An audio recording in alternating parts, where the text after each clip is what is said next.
90s TV shows were usually a nice warm-hearted sitcom, like Friends, Fresh Prince of Bel-Air, with some creative shows like The X-Files and Twin Peaks, coming out the same decade.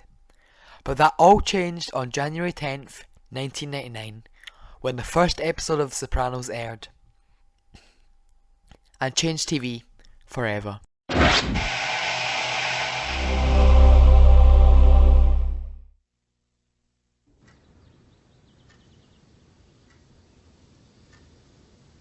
Tony Soprano is TV's first anti-hero.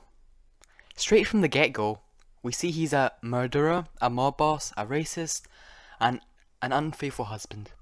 But he's also a relatable. He loves his children and wants them to do well in school.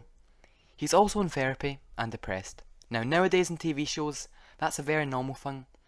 But in the 90s and early 2000s, that was an unheard of idea for your main character.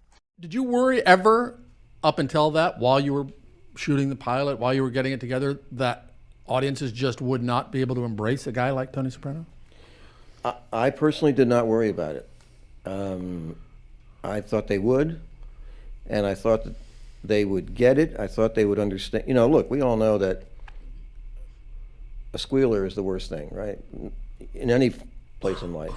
And I knew that everybody would be able to understand that the guy was a stool pigeon, and He was a whistleblower. not a whistleblower exactly, but so I thought that audiences would get it. I wasn't concerned about it on that level, and also I honestly didn't care. I just didn't care. One of the things that makes Tony stand out is his writing. He's one of the greatest written characters on TV. He is a morally grey character. He's a murderer, he's a sociopath, he's a narcissist. He will beat you up, just for being more muscular than him. But he's also shown to be a loving man. He loves animals, such as ducks and horses, loves his friends, especially loves his nephew Christopher. I think the true first episode that stands out for Sopranos is Season 1, Episode 5, College. The episode follows two main storylines: Carmela and Father Phil drinking and watching movies, and Tony taking his daughter to see colleges in Maine. But he also spots a former mob member turned rat, Fabian Petrullo, which causes Tony to pursue him. In this episode, Meadow questions if Tony is in the mob. Are you in the mafia?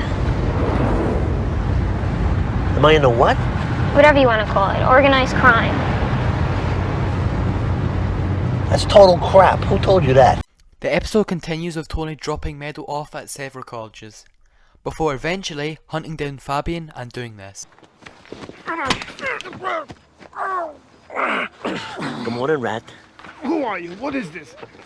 Don't make me laugh. You pimp. You fuck. Teddy, there must be something we could do. Tony. It's Tony, you fuck. Nowadays this would be your average TV episode. But this was the first show to have their main character kill someone in such cold blood. The TV executives even scared that it would ruin Tony's character, because it would destroy the complexity, which was the complete opposite. As while the scene is brutal, it has a purpose. It shows the ruthlessness of Tony, as Fabian begged for his life, but alas, Tony showed no mercy, even damaging his hands. The scene ends with a shot of a family of ducks flying away, symbolising Tony's fear of losing his family. The episode also features an important quote for understanding Tony Soprano. It reads, "No man can wear one face to himself, another to the multitude, without finally getting bewildered as to which may be true." End quote.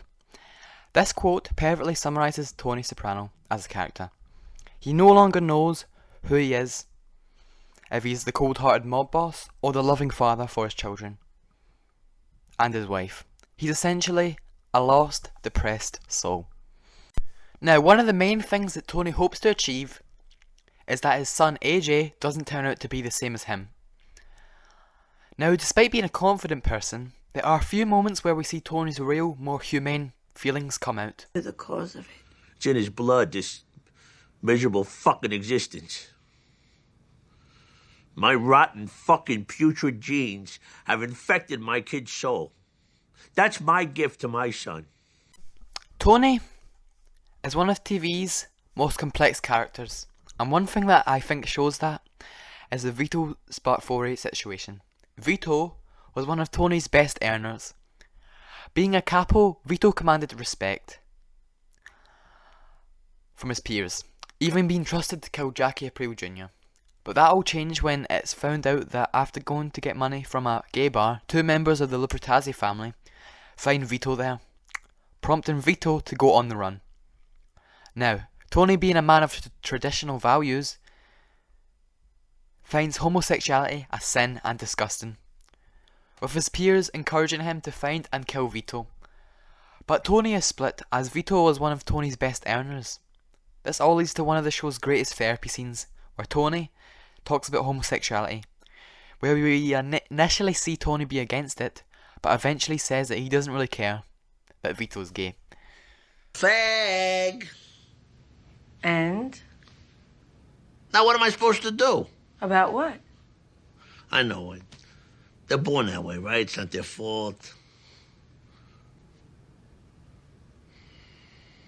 What the fuck? I suppose something inside me says, God bless, I salute. Who gives a shit? Now, the next thing I want to talk about is the incredible performance from the late great James Gandolfini. This role defined his career, and is still considered one of the finest performances of the century. There is always this sense of anger throughout his performance, even when he's being nice and warm-hearted. He also has a large range of emotion. He can be happy and sad at the same time, angry, cold, heartless, all things that Gandolfini perfectly played, which did get recognised because he won 3 Primetime Emmys, a Golden Globe and 3 SAG Awards. Nerdwriter has a better video explaining his acting, so I would highly recommend you check that video out.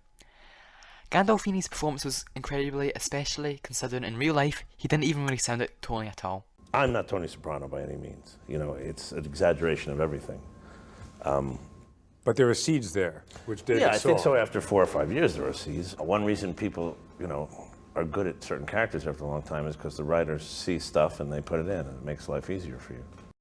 My last point is his influence. Now, at the time, no other TV character as cold and as heartless as Tony, as TV wasn't seen in high regard. But of course that all changed due to Sopranos, who made TV shows more cinematic and started the golden age of TV. And their crowning achievement is Tony Soprano.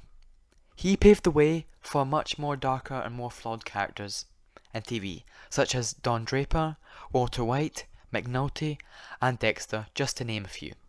We were talking about 20-year anniversary of The Sopranos, and we were wondering, would Breaking Bad have been made if we didn't have The Sopranos? I don't think so. I think what they were able to, David Chase was able to do in creating a character like Tony Soprano was certainly paving the way to allow the space for someone like Walter White to exist. Yeah, it was groundbreaking. Without The Sopranos and Tony, most of the golden era of TV would not exist. Now you can say that Sopranos has flaws, but one thing they did incredibly right was Tony Soprano. He is the original anti-hero. I think you have to respect that, as he might be TV's most important character in history. In conclusion, Tony Soprano is fantastic. His writing, the performance from Gandolfini, his character, and of course, his last scene.